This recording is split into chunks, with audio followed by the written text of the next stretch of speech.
buat anggotanya. Tapi memungkinkan nggak? Memungkinkan tidak dengan lahirnya Permen Kumham tentang yang pasal 82 ayat 5 itu, akhirnya organisasi diambil alih oleh pemerintah dengan menggunakan permen itu. Ya sebetulnya kan kembali lagi ke dalam konteks permen itu tidak boleh bertentangan dong dengan undang-undang jabatan notaris dong. 82, 83-nya kan sudah sangat jelas disebutkan bagaimana. Nah kemudian juga kita merefer kepada ketentuan Permen Kumhamnya sendiri yang sudah ada terkait dengan pengangkatan notaris gitu ya. Nah itu juga kan sebetulnya tidak bisa dipisahkan dalam konteks pemahaman kita, termasuk tentu adalah kementerian ya untuk melihat bagaimana posisi organisasi gitu. Berarti ada batasan gitu maksudnya? Iya, selalu ada batasan kan. Bagaimanapun kan yang namanya kita negara hukum itu batasannya adalah aturan hukum. Aturan hukum yang kemudian sudah dikeluarkan adalah dalam bentuk misalkan undang-undang jabatan notaris, dalam bentuk Permen Kumham, itu yang sebetulnya harus kemudian diterapkan, dilaksanakan. Makanya kenapa tadi saya kemudian menyinggung terkait dengan teori efektivitas hukum ya. Sesuatu yang kemudian kita bisa ukur dari berbagai aspek. Dari undang-undangnya, dari hukumnya, dari pelaksanaannya, budaya hukumnya. Nah, sebetulnya adalah tinggal bagaimana kemudian menyelesaikan persoalan yang terkait dengan organisasi tersebut, jangan kemudian malah mengobok-obok organisasinya. Malah menambah keruh suasana. Iya, itu kan harus bijaksana, makanya yang namanya pembina itu tentu harus bersikap sebagai pembina. Kalau dia memang pembina. Iya. Kalau kemudian dia mengatakan bahwa pembina, bersikaplah sebagaimana pembina, bersikaplah bijaksana. Gitu. Nah, kalau tidak salah kan pembina itu kan baru sampai tingkat notaris, sedangkan di organisasi kan belum ada aturan yang mengatur bahwa pemerintah itu sebagai pembina organisasi INI. Kalau pembinanya notaris memang sudah diatur di UJN dan sudah berjalan sampai saat ini. Pengawasan dan sebagainya kan oleh pemerintah sebagian, akademisi sebagian, sama dari kalangan notaris sebagian kan itu. Nah, sedangkan untuk organisasi kan belum ada Bang sebagai pembina Kang. Ya, bagaimanapun kembali lagi gitu ya, bahwa kemerdekaan untuk berserikat dan berkumpul itu kan sebetulnya diatur oleh Undang-Undang Dasar. Itu pertama.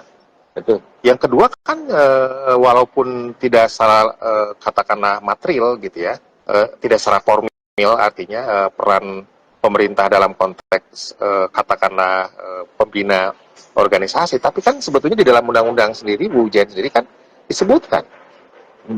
Ya, pasal 82 itu kan jelas gitu ya, wadah tunggal. Wadah tunggal. Pasal 83 disebutkan juga bagaimana kemudian penegakan kode etik notaris.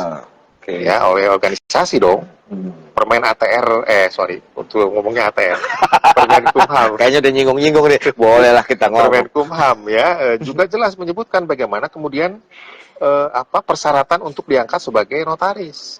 Kan sebetulnya dari situ aja udah kelihatan rangkaiannya. Bagaimana peran organisasi notaris di dalam konteks jabatan notaris. Ya memang tidak bisa dipisahkan antara notarisnya dengan organisasinya. Karena memang diatur dalam UJN gitu loh. Nah, ini ada komentar tapi saya nggak akan saya bacakan, tapi saya ambil kesimpulannya. Dulu kalian pernah nih ATR membuat sebuah aturan Permen Kumham yang bertolak belakang dengan UJN. Akhirnya kan di GR, selesai. Nah, apakah nanti seandainya ya, menteri baru, dirjen baru, kemudian keluar Permen Kumham dan tidak sesuai dengan UJN, itu akan di GR? Ya potensi untuk kemudian melakukan itu kan, itu hak warga negara dong. Hak seorang notaris. Kalau ada yang dirugikan. Ya, untuk melakukan uji material. Ya, jangankan yang sudah menjadi notaris, yang kemudian calon notaris pun kan bisa melakukan GR terkait dengan ujian pengangkatan notaris kan. Waktu itu. Dan berhasil. Kan menunjukkan bahwa negara kita adalah negara hukum. Jadi jangan semena-mena dong. Yang kan kompetensi gitu, juga tuh, yang kompetensi ya. Apa? Ya, PPKJN. PPKJN ya? Pengangkatan notaris, iya. Iya, PPKJN. Itu di GR, akhirnya dibatalkan. Itu karena bertentangan. Nah, kalau seandainya Permen Kumham itu tidak sesuai dengan harapan, itu bisa di GR berarti dong? Ya, pertama kan kalau GR itu memang ada syaratnya kan. Kalau kemudian dalam bentuk undang-undang berarti kan ke Mahkamah Konstitusi kan, di bawah undang-undang ke MA kan. Nah, kita lihat esensinya apa, karena sekarang belum ada isi dari Permen Kumham terkait dengan pasal 84 ayat 5 tadi ya, tentu kan saya tidak bisa kemudian memberikan tanggapan lebih jauh Karena kan. belum ada barang Karena ya. belum ada. Tapi esensi itu ya mudah-mudahan nggak sampai kemudian bertentangan kan gitu ya. Semoga tidak Ya kalau yang kemudian waktu itu disebarkan ya katanya ada ada draft rancangan itu kan kita juga nggak tahu apakah itu benar dari hoax sana atau benar seperti ya, apa gitu. iya. Nah Kang, kalau melihat kondisi saat ini kan agak miris nih Kang. Ini aku sudah terlepas lah dari Dirjen lah. Ya, saya mau masuk ke dalam tubuh INI-nya. Dibilang tidak terpecah, tapi sudah merambah sekarang Kang. Pengwil sudah mulai nih. Pengda sudah mulai disusupi. Susupi dalam artian target mungkin ya targetnya gini. Kongres ingin berharap dapat 33 Pengwil, KLB juga 33 Pengwil. Nah, kalau dua-duanya dapat 33 Pengwil, apakah berpotensi menjadi dua organisasi kah? Atau gimana nih? Kalau udah dapat 33 Pengwil. Ya ini sebetulnya apa yang saya khawatirkan ya. Yang saya khawatirkan itu seperti tadi yang saya sandingkan dengan IDI kan gitu ya. Karena waktu itu kan pernah Pak Menteri Yasona waktu itu ya. Kalau udah seperti ini ya udah pecah aja.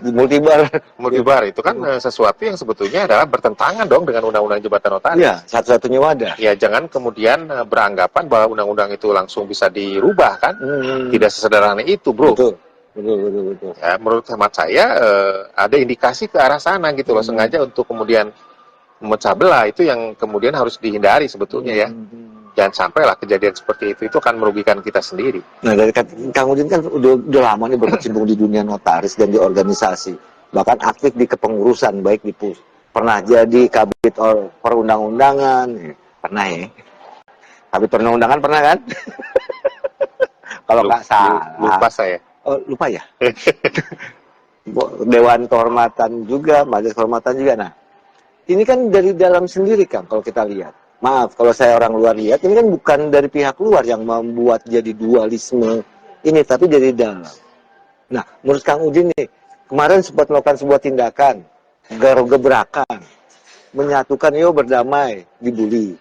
Nah, menurut Kang Udin nih, kalau ini dibiarkan, apakah ini seperti cancer? Ya itu ini masalah orang dalam sendiri loh yang bergerak, bukan ya, orang itu sesuatu ya PR sebetulnya ya. PR buat kita semua nih harus sadar gitu ya, sadar diri kan. Oke. Ya itulah memang susah ya, tapi sesusah apapun kan tentu harus diusahakan. Ya saya tidak akan berhenti dengan hanya dibully kan, biasa saya mah dibully.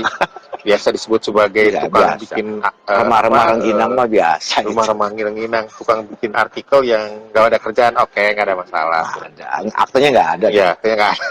Bohong dia. Oke, nggak masalah. Yang penting sih sebetulnya prinsip saya adalah dengan satu organisasi, dengan Ikatan Notaris Indonesia yang bersatu, maka kemudian tujuan dalam konteks melindungi anggota, dalam konteks katakanlah kita berkibar dengan bendera yang sangat hebat itu tercapai kan gitu ya. Ya jangan sampailah kemudian dipecah-pecah seperti ini kan sebetulnya adalah makanya anggapannya kan tidak sedang baik-baik saja, emang benar gitu ya. Tapi kan apapun ceritanya ya kita sedang berproses untuk menuju ke arah yang lebih baik kan gitu ya. Mudah-mudahan kedepannya tidak seperti ini lagi. Nah, dalam kondisi saat ini apa langkah yang harus dilakukan? Kalau ini dibiarkan terus, apakah menteri baru juga tidak akan berpikir panjang melihat kedua kondisi seperti ini? Ya sebetulnya kalau Pak Menterinya tegas gitu ya, atau pemerintah dalam hal ini gitu ya tegas ya. Tinggal disatukan kan gitu ya. Iya. Apakah kemudian caranya, bagaimanapun caranya itu mungkin dikonstruksikan lebih jauh kan gitu ya. Saya sih kan sebetulnya sudah menyampaikan beberapa hal gitu ya.